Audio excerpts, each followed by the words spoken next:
Welcome to Manwharecaps, spoilers ahead, watch out, and take care. The manhwa starts off with showing us a night sky, with someone talking about the senses of an assassin. We see a man being told good work, and his name is Lan. He looks up and says thank you, to a man named Sir Dareth. Lan says that his senses are telling him he will be killed by Dareth Robert tonight. Dareth tells him he's performed his tasks well, and it's thanks to his effort that the family has been growing quickly. Lan says he's just doing what he should be. Dareth asks him if he believes he needs freedom. Lan tells him that shadows are meant to follow orders, and he doesn't have his own thoughts or feelings. Dareth says if he knew all of this, why did he act on his own again, then asks how he undid his brainwashing.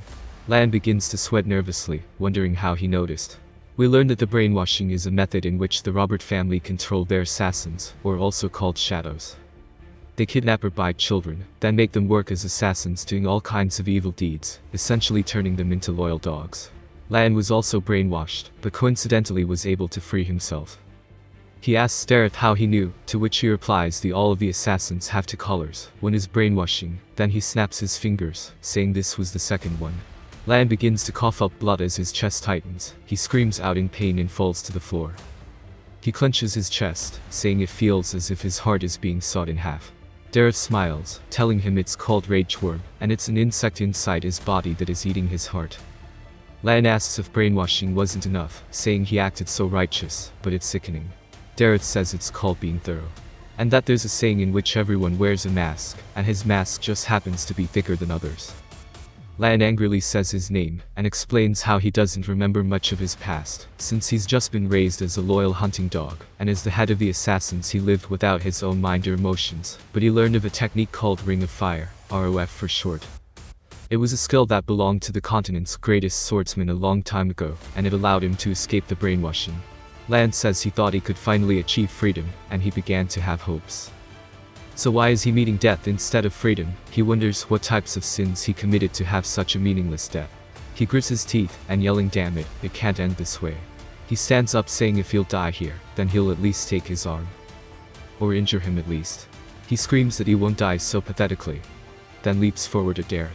We see a slash in Lan's eyes, then his head goes flying away from his body. It plops onto the floor, and Dareth stares at his lifeless body, thinking that he prevented everything.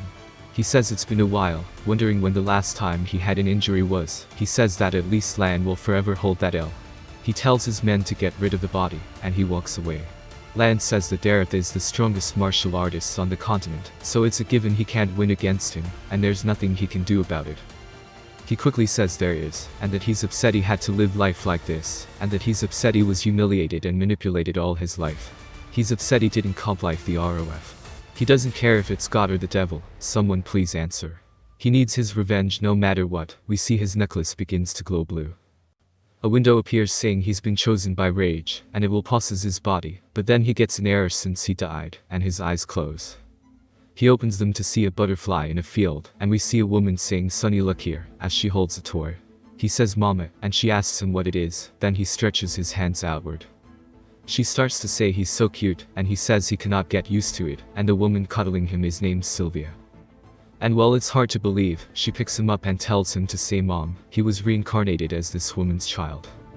With all of his memories of being an assassin, he thought he was just dreaming at first. We see his mother holding him, saying the weather is nice today, and she hopes the patriarch will be back soon. Then he can give her a handsome name. He says it makes sense that she can't call him Sonny forever. Lan starts to explain that he hasn't figured out much after reincarnating, but he understands he is in a wealthy house or renowned family. And he guesses it's better to be reborn into a powerful family than a normal one, but he still needs to get his revenge. The rage and desire for revenge are still always on his mind, but he must remain patient. Since he hasn't left the room, he doesn't know where he is, or his family's position is more important, let alone the situation he's in. He was also unable to complete the ROF, so he needs to stay patient. While he was the best assassin history in the Robert family, he needs to be better than he was previously. He says based on the family's mansion, it's much more than just a renowned family. The door slams open, and a maid tells Sylvia that the patriarch is coming. Sylvia is surprised, and says she needs to prepare, but the maid tells her it's too late. She begins to grow nervous, and then the door opens, and a pressuring aura enters the room. Lan wonders what this tension is. Then we see the man enter the room. We see he has blonde hair and a red cape, but Lan recognizes him. Sylvia calls out to him. He asks if this is a child. Lan says that his ice-cold or flame-like eyes he has to be the zenith of the continent. The King of Annihilation, Glenn Zeekhart. He says that it seems like he's been reborn into the most powerful family on the continent. Sylvia asks her dad if he wants to hold him, then by some sort of ironic fate, he gives him the name of Lan, since it means shadow. So it's the second life and now he has the same name again.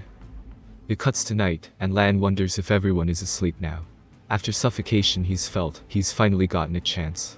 He says he was always sleeping, and when he wakes up Sylvia was with him, so he hasn't been able to use mana or anything, but now he gets to sleep alone. He sits up and sighs, then begins to cultivate his ROF. He explains how the continent's normal training method uses breathing, and you absorb nature's mana and gather aura in your energy core. However, ROF is like when a mage creates a mana circle around their heart, allowing him to grow in all stats, which makes it the best training technique, at least for becoming a martial artist that is. It has certain advantages that even Dareth isn't aware of, and since it allows him to train his mental too, so if he can make the Zeekhart swordsmanship him taking revenge on Dareth won't be a dream. He says he's unsure if it's because of his body's physique, but his body's mana circuit is filled with freezing energy. He also detects that he has 9 places being blocked. At this rate he's going to die because of them being blocked. So he needs to break through it using ROF, but just throwing the cold energy away is a waste. If he can fuse it with his flow, he can achieve something special. He opens his eyes to see that he fell asleep while cultivating, and he struggles to stay awake, then falls asleep again. We see his grandpa creep in by his bed, then he puts his hand over him. Then the next day comes, and Lan is schmoving down the hall. His mother calls out to him, encouraging him to crawl a bit more. Lan starts to complain about having to act like a baby, saying it makes him want to die. She asks what he can do, saying he's such a good boy. She hears a man's voice call out to her, and she's happy to see him. She calls him sir, then changes it to saint. He smiles saying to just call him sir. Lan recognizes him as the Saint of Rags. He's a man who has reached the ends of the world with power, techniques and skill. While he's the most famous physician you can find, he's never around due to his wanderlust. He says he heard she had a baby so he stopped by, then asks if Lan is her kid. I guess sage is an overstatement. He picks up Lan, says he's completely different from Glenn, then asks his name. She tells him, and he says surely she didn't name him because it means shadow, right? She says they did, then he asks him what Glenn is thinking. Lan says that since they are being casual with each other, it means the rumors of him and Glenn being best friends was true. Rags, his new name, says he'll take a look at Lan. He places his hand on him, and begins to analyze him. And says that his condition isn't good. Sylvia asks if there's a problem, and he tells her that Lan has the Bittercold curse. So his mana is being blocked by ice energy, and before it gets difficult, they need to treat him often so he won't die. She says he's lying. He tells her he'll write a prescription. The maid quickly comes in saying that Patriarch is looking for him. He says he'll head there after his conversation. She says he said he would like to meet now. Rags sighs, saying that guy can't get his timing right, and reluctantly goes. Lan says that he finally understands the cold now, but knowing doesn't change anything, since he just needs to mold his ROF. His mother begins to cry and he's surprised. She says it's a lie while crying. She says she can't end like this, and it's impossible he will die. As she'll do whatever it takes to make him better, she says he can't die. Lan wonders what this emotion is, saying his heart is aching and it's painful. He says he doesn't want to see this, and he puts his hand on her cheek saying not to cry. She stops it, and he speaks perfect English, then says Mammy. It cuts to the Patriarch talking to Rags, and she bursts into the room, and the maid tries to stop her.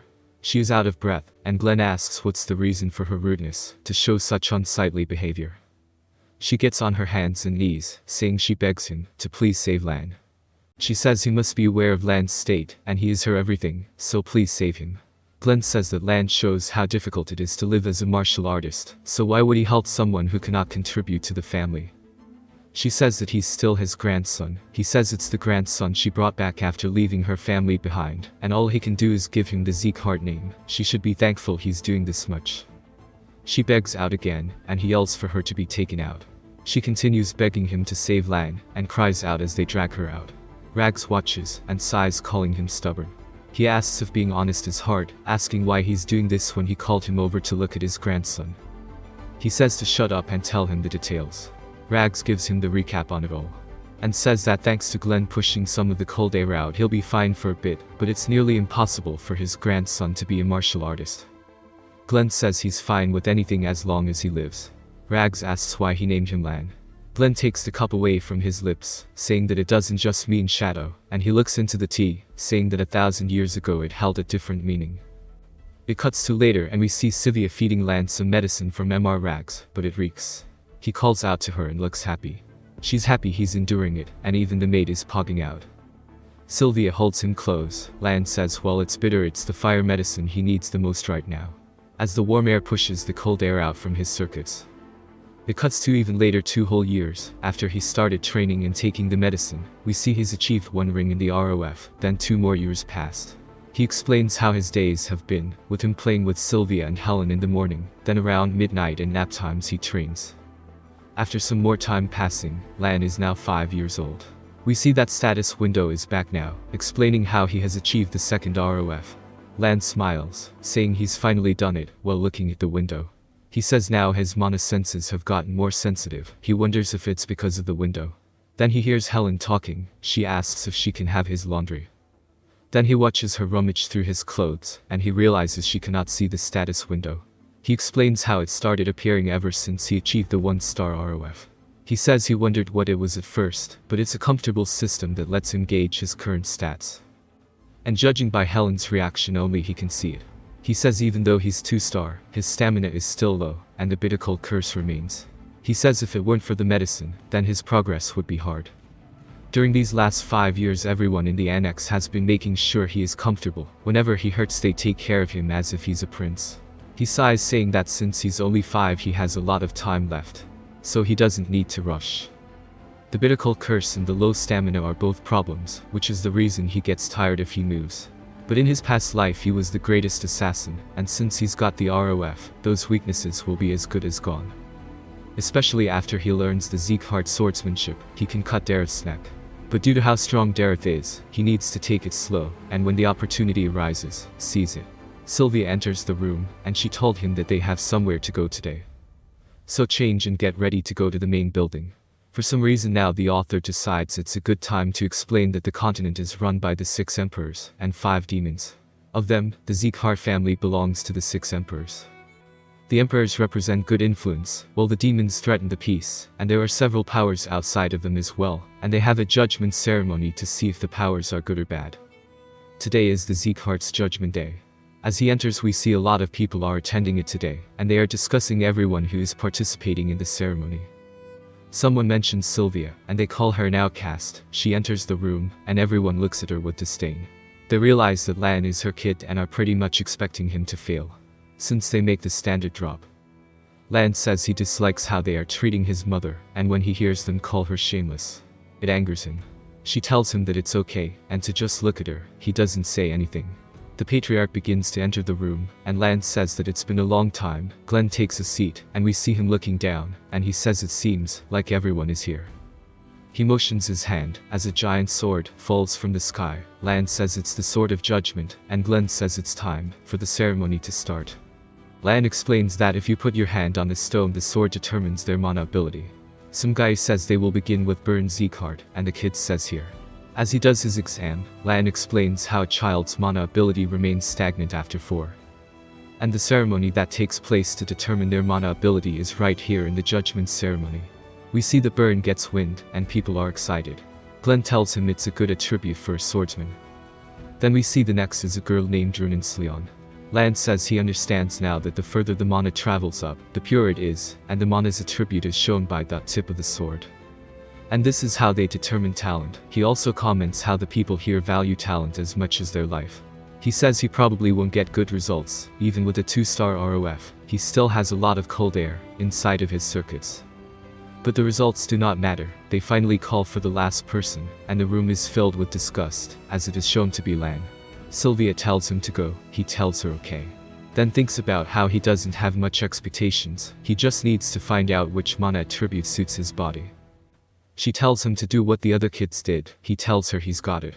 Then lets out a sigh. He touches the sword, and we see it glow orange. He wonders what is this light he is seeing, and then his vision begins to transform into that of a scene of a child's drawing of Pokemon, with a man standing before them. One of them get close to the man, as Lan is directly behind the man. He wonders who he is. The man points his sword into the sky, as the same aura we saw a second ago envelops it, but we cannot see his face. He then swings down, killing the monsters in front of him, creating a massive explosion. Lan then opens his eyes, and is surprised. While nobody else experienced what he saw, they instead laugh due to how little aptitude he has, and Glenn looks disappointed. His mother comforts him, saying he did good, while the rest of the room continue to flame him, saying at least he has guts, but the only thing he inherited is blonde hair and red eyes. Glenn tells them to stop yapping, as it's too loud in here. Then orders them all to leave, since the ceremony is now over. The randoms keep smiling, and everyone leaves besides Glenn and Alfred. Glenn says he guesses it can't be helped, while he had no expectations is that really all there is to Lan. The sword begins to emanate the same aura from before Lan saw the flashback, and Glenn is surprised as the sword erupts with the aura. Glenn is still shocked, then says it's golden like the sun, then recalls a book mentioning how the first Zekehart's patriarch had displayed transcendental fire that could even melt the flames of the demon realm. Golden mana and flames, which was a one-time occurrence throughout the family history. The mana will shine radiantly like the sun, and it is called golden flames. Glenn wonders what is going on. Back to Lan's point of view, we see that his traits are still not unlocked, and he decides it's time to go for 3 stars on his ROF. We learn 7 years have already passed since the first judgment ceremony. So now he is 12. For some reason the scanlator group says 21, math isn't their strong suit. Now he is able to reach the doorstep to the 3rd stage, and he would have been able to progress quicker if he could do something about the cold. His tolerance for water also became 2 stars, so the coldness has disappeared. And he decides to start physical training too. We hear his mother asking what he's doing here, saying he needs to get ready before they are late. It's now time for the 2nd judgment ceremony. So he'll need to see those annoying bastards again. It skips to the end of the ceremony. Lan says that it ended much earlier than expected. Then Glenn calls out his name, saying he's sure he's received orders to attend basic training, so why has he not responded for an entire month? Lan is confused as to what he's talking about, and Sylvia yells saying he's different from other children, as he has too much cold energy to endure the training. Glenn says that this is their land, as there are no exceptions for someone of the Zekeheart name. She begs that they give him a little bit of time, and he asks if she'll leave the family again with that child. She begins to grow anxious as he tells her she must live as a Zekeheart, and if she doesn't want to, then leave.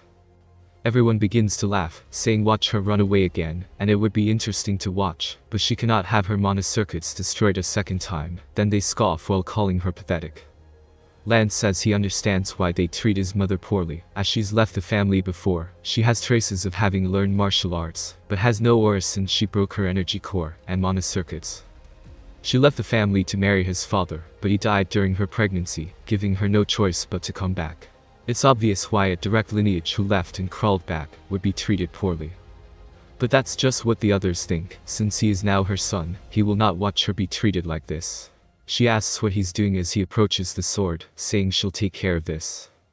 He tells her it's fine, and as Glenn has ordered he will begin attending training next month. The current Martial Hall Master asks if he really didn't know, saying that it's not something he can endure, so just give up. Lan says that it's okay, he needs to live up to the family name, so he will attend the training. Glenn lets out an aura, asking if he understands the weight of the words he just spoke. The aura flies past Lan, and he begins to bleed, saying it feels as if he is being crushed. Just his look can do this. Then he realizes Glenn is much stronger than Robert, saying he fits the name King of Annihilation. Sylvia says he's still young, he doesn't know what he's said. The Martial Hall Master agrees, saying to calm down. Glenn tells them he is speaking right now, scaring both Sylvia and the hall monitor. She quickly grabs Lan, saying she's sorry, but he isn't in the state to train, so please stop with the aura. Lan's face looks pained, and mentions for the 8th time how he lived as an assassin, and was always closer to death than life. But he refuses for that to be the case anymore, as he will no longer hide in the darkness, and will no longer live as the assassin Lan. He grits his teeth, saying he will bring his mother back to his original position, and he walks forward. He says he doesn't know the weight of the words, since he was raised in a separate building. He doesn't know how powerful their family is, so he would like to learn through training. And he will protect Sylvia, as well as the smiles and joy of those around them. Glenn asks if he's saying he will judge the Zekeheart standards through training. Lan says it's the only choice he has. Glenn says he'll make sure the instructor prepares accordingly, so he isn't disappointed. Lan then falls over, saying he used to be the best assassin, but now with his current potential, he will show them all how strong he will become. We see some kids training, and then we are introduced to the other martial hall master, Karun Zekeheart, saying it wasn't Lan meant to be too weak to even move properly, and someone else is telling him yes, and that a maid overheard the conversations between Rags and the patriarch. So he is definitely suffering from an illness. Karun says that Lan's body was definitely in an abnormal condition both today and all the other times he's seen him, so how was he able to endure father's aura? He says thinking about it, Sylvia was more talented than anyone else, so place a maid into their building, and do it quickly, and make her report everything that she can find. We see at the 5th hall, Glenn is walking through it, and everyone bows to him, except a red-haired elf. Glenn tells him to stop pretending to be asleep, and get up Lemur. He says it's amazing that he's the only person his sleeping techniques don't work on. Glenn says everyone else is working hard, except him, the head instructor. Lemur says they are just following his orders. He's working with his head, while they work with their bodies.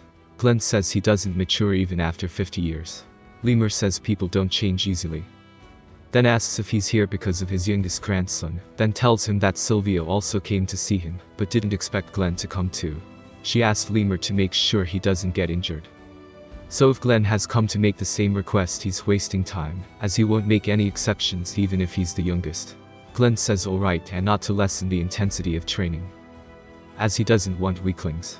Lemur recognizes something, then stops himself and starts acting all giddy, saying he must really love his grandson and some other stuff. Glenn says if he wasn't his friend he'd be on the floor right now. He tells Lemur not to go easy and fail anyone who is unworthy, that way only the worthy can receive his training. Lemur says he'll do as he wishes, then Glenn takes his leave. Lemur thinks about Lan, wondering what he's like. Then we see his status window, saying he's achieved the 3rd ROF, making him a 3-star, which then reduces his curse of bitter cold. Lan says it definitely feels different, and his sensitivity has increased so his mind feels clearer than before. We see his mother comforting him after training, which is helping him learn his limits, and his status window is helping his growth speed up. But this is just the beginning, as their training is infamous for its difficulty, and being a 3-star is just the first step. He needs a good foundation in order to be able to progress smoothly. And for him to excel more than anyone else, so those who mock him will shut up, then after that the heavenly sword Saint Dareth will have to be clapped. His mother enters the room, saying she's surprised he's still up. He asks what she's doing here so late. She says since he's going to the training hall, she wanted to talk to him before he leaves. Then she asks if he must go, saying she wants to stop him, since he never expresses it when he's hurting, and what if he gets badly injured. She says it's not she doesn't want him to go, how about postponing for a year? He tells her no, as he can't stand when people insult her, especially the disgusting faces they make while shit-talking her. So if he does well in training he believes she won't receive such treatment anymore. She smiles, saying she's sure he's wondering why people treat them so poorly. Then she explains how she fell in love with his father during a mission, but it was difficult to be with him, due to him being a normal knight. So she ruined her core in circuits, and left the family. Then she tells him he actually had an older sister too. She was 2 years older than him, and her name was Sia. But they were ambushed, and his father wasn't that strong, and she was pregnant. So they couldn't do anything, but his father hired guards to keep them safe, but they were obviously terrible since they came way too late. And both his father and sister were brutally murdered. And she didn't know what else to do, but return to the family, which is why she is treated so poorly, but it's not like she can say anything against it. He thinks about how she is selfish. She threw away responsibility in the name of love, and crawled back afterward, and he understands why they treat her so poorly now. But she's the first person to show him affection, even though she is selfish. She is the only mother he's ever had. He asks her if she regrets her choices. She says no she doesn't, since she lived like she was invisible in the family, but after leaving she felt like a real person. She was happy then, and she is happy now. She says she's sorry for being a bad mother. He tells her that he's fine so she shouldn't worry about it. He smiles looking at her, saying he will get his revenge after helping her get her position back in the family. She begins to cry, and bawl like a baby. It cuts to a bit after and he says, reassuring her was difficult. And he'll need to check the ROF and sleep, since he doesn't have long until training. He begins to check it, saying it's spinning faster. Now he's a 3-star, then wonders how the later levels will be. A blue aura begins to appear in front of him, and begins to speak, saying it's finally time, and that his rage has reached them, and they introduce themselves as Wrath, the second lord of the demon realm. Lan is confused, and we see that his hidden trait is being unlocked, and that it's rage. Wrath says if he sacrifices his soul and body, then realizes Lan is just a child. Lan asks who he is, and Wrath says he wants to know who he is, and that the rage he felt wasn't an emotion a child could feel. Then it notices something, saying that never mind, and it was truly his rage, and he's just hiding it deep down. Wrath then asks for him to give his body and soul, then he will help get the revenge he desires. Lan wonders if it's the rage towards Dareth that he is feeling, then says he doesn't need Wrath's help, as he'll do it himself. As he doesn't want help from someone else. Wrath says he's misunderstanding something, as this isn't a negotiation. The decision is already made, and he begins to grow in size over Lan, who begins to feel an intense cold. Wrath says all he needs to do is give his body up, and dives at him. As he gets closer to Lan, it begins to cover the room in the blue ore, even freezing some water. Lan says it feels like his mind is freezing over, then Wrath begins to take the appearance of Dareth, saying to let the rage flow, and even if he is a god, he will die. Lan says he's enduring due to his water attribute, but this isn't just cold. Wrath is consistently stimulating his rage from within, then he whispers into Lan's ear as Dareth.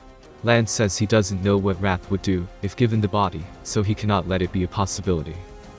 Wrath says it's easier to accept, and there's no reason to be holding on. He wants to minimize the damages, since he'll be using his body, but he leaves him no choice. He'll just swallow him whole without waiting. Lan says his body feels like it's breaking, and he cannot hold on much longer. At this rate he will die. Then he notices something, saying if he can endure the cold because of his water attribute, then he can lower the pain with his ROF. It's the only option he has to survive currently. He begins to channel it, and Wrath begins to grow nervous as he is being fought off. He says how is this possible, even if he just awakened it makes no sense. Lan firmly tells him he will get revenge on his own, and he won't let some ghost use his body. Wrath is angry he caught it direct like that, saying he was a demon lord. Lan starts taunting him, saying he guesses it doesn't mean shit, seeing as how he cannot beat him. He recalls Wrath saying he just awakened, so it must be why he cannot use his full power. Then he notices the status window appear, saying new abilities unlocked. Wrath says that's his window, so why does Lan have it? Lan asks him what he means, and Wrath explains he made the system, so why is it with him? Lan asks why he made it, and Wrath says he isn't answering. But Lan understands it's to gauge progress, and Wrath is surprised. Then Lan punches through him, and says he hit him with mana just in case. But it assures he doesn't have a physical form, since nobody has come in despite the ruckus. So only he can probably see him. He shoos Wrath away, until he says enough. Then flies at Lan, and goes to his wrist turning into a flower bracelet. Wrath says it hasn't been long since his seal was lifted, but once he regains power it's Joe over. Lan says he wants to get rid of him ASAP, but that might remove the system too, and who knows what he would do to Sylvia. So he will keep him close, and restrict him so he can grow faster. Then he asks why he's a flower bracelet, and Wrath says to respect his preferences. Lan agrees. Then the next day we see Helen comforting Sylvia. As Lan comes down the stairs, saying he's ready, and he will be heading off now to the training hall. They tell him not to push himself too much, and he tells them he will be careful. Helen asks Sylvia if she's going to send him off with such a sad face. She tells Lan she believes in him. He tells her not to worry, and he'll give up if it's too difficult. He waves and leaves. Sylvia wonders if he'll be okay. Well, he is much better now, he is still sick. Helen tells her that Lemur has the best insight of all the Z-cards, and she's sure he'll be fine. We see she was bawling again seeing him off. He reminds her he'll run if it gets tough. She decides to trust in him. Praying he comes back unhurt, and he walks off. At the training hall we see a lot of kids. Since it's not just the Z-cards family, but also other students from outside. According to Helen, there are a lot of people this year, so the 6th hall is also helping. We see some kids trash talking him for being a disgrace, even taking a shot at Wrath's bracelet. Wrath says he'll rip their eyeballs out. Lan says instead of buzzing behind people's backs, they need to say it to his face. They say someone of the indirect bloodline shouldn't talk, and he says they aren't either, so why are they yapping, and the tone they are using are for those below them. One of them grab his collar, and readied their fist, and Lan is ready to clap back.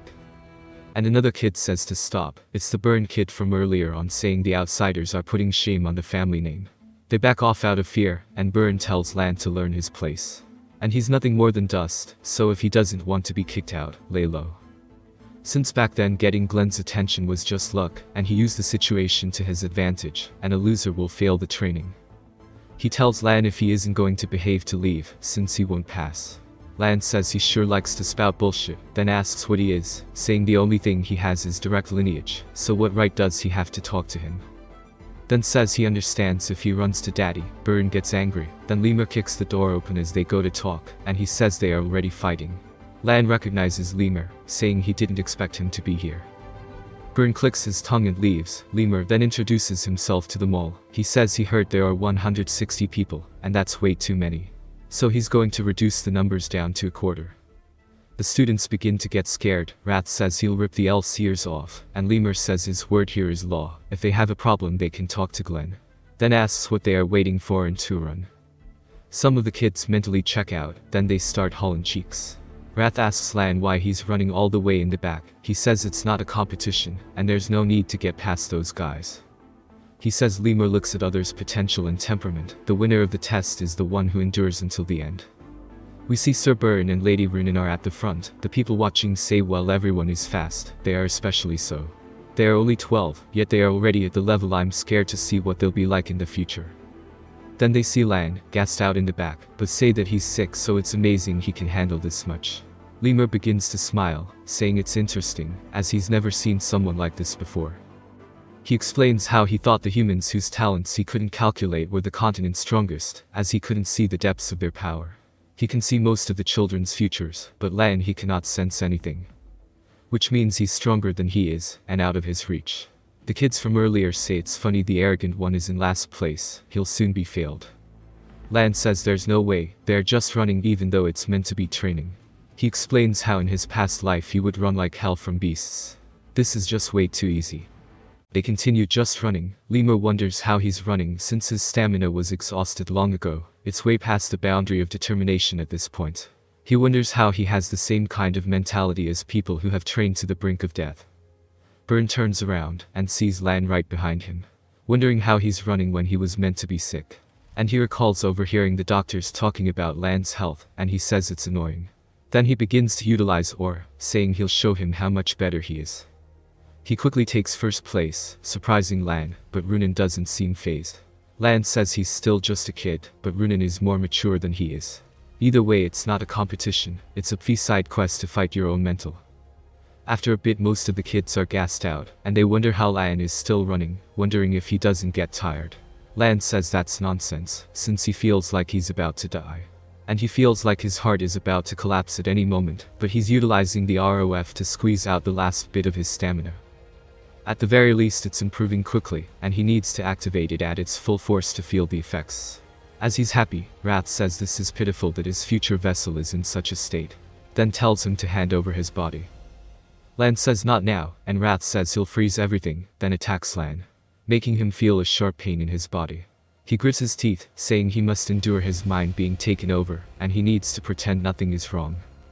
He tells Wrath to stop, since it won't work on him. Wrath says nobody can withstand his rage, then he says let's see how long he can endure. Lan says he must endure, since if he shows any weakness, Wrath will swallow him whole. Wrath begins to mold, but Lan says he feels like he's about to die, and his body won't listen to him. His vision begins to blur, and he starts to lose his breathing. He wonders if it's his limit, then Lemur says it's enough. Lan begins to pant, and Runin stares at him. Wrath asks how he withstood it, and Lan says he warned him it wouldn't work. But he's happy it grew his ROF, and his physical strength too. A window appears saying he's received experience, and Wrath asks how this is possible, saying this is stupid. Lemur congratulates everyone, then says what he mentioned before the test was just a lie to get everyone motivated. But if they show the same results as today they will fail. Out of all of the 160 today, only one of them ran until the absolute end. Some people used Aura to cheat. Well, he doesn't care how they do it, since they are the ones taking the test. But if they do as he says, they won't fail the test. He says now they just need to pass the test in 6 months to become official trainees. And he will pick the top trainees, but he won't be ranking them. He says they can go to their dorms now, and visit the training center. We see Lemur going into the woods, running into Glenn. He tells him he's in his napping spot, and Glenn asks him what's Poppin. Lemur says he saw the test for himself, so why ask, and he knows how great his eyes are, and Runen and Burn are talented, but they knew that. Some of the other kids too, but he can't sense anything in Lan. He was also out of stamina, so how did he keep running? It's the first time after Glenn he hasn't been able to sense something. And his life has been boring ever since his core was ruined, but now it's interesting. Glenn tells him he chose to be an instructor, so don't forget his duties. He says of course, since he thinks he found someone he can leave his future to. Glenn says it's a coincidence since Lan can't become a martial artist. Lemur smiles saying he knows it isn't a coincidence too. Lan says since that's over he'll head to the training center. Wrath says he doesn't know when to stop. The other kids look at him with pure disdain. They talk amongst themselves, saying it's impossible and there's no way he held on that long, and surely he cheated. We learn one of the kids is named Crane, who suggests he took some kind of miracle medicine, and he heard the Saint of Rags gave him one a long time ago. Crane says on that note, they need to teach him a lesson. We see Lan being thrown into a tree, who asks why they are doing this. One of the random kids barks at him for cheating with a miracle medicine, and his boy backs him up, saying he's using dirty tricks. They tell him not to be scared, they are just here to talk. Crane tells him that these things happen often. Then he goes to punch at Lan, and Wrath asks if he's just going to take this shit. Then Lan just clocks Crane in the face, surprising the other kids. And even Wrath. Lan says if they just want to talk, let's fucking talk. Random number 2 punches at him, and he blocks it and kicks him in the stomach. The other kid asks what he's doing, then gets socked in the face too. And while Crane is down, he kicks him again. Wrath says he's doing well, and it was fun to watch. Then he goes back and hits the other kid in the face again. They fall onto the floor and complain, and Crane apologizes. But Lan puts his feet onto his hands, saying before he stops he has one thing to ask. The masked Burn was the one who made them do this. Crane says no, and they did this without Burn knowing. He says that's unexpected, he thought he hated him. But he guess he's not that far gone. He says alright, he assumes he won't go around telling others about their conversation.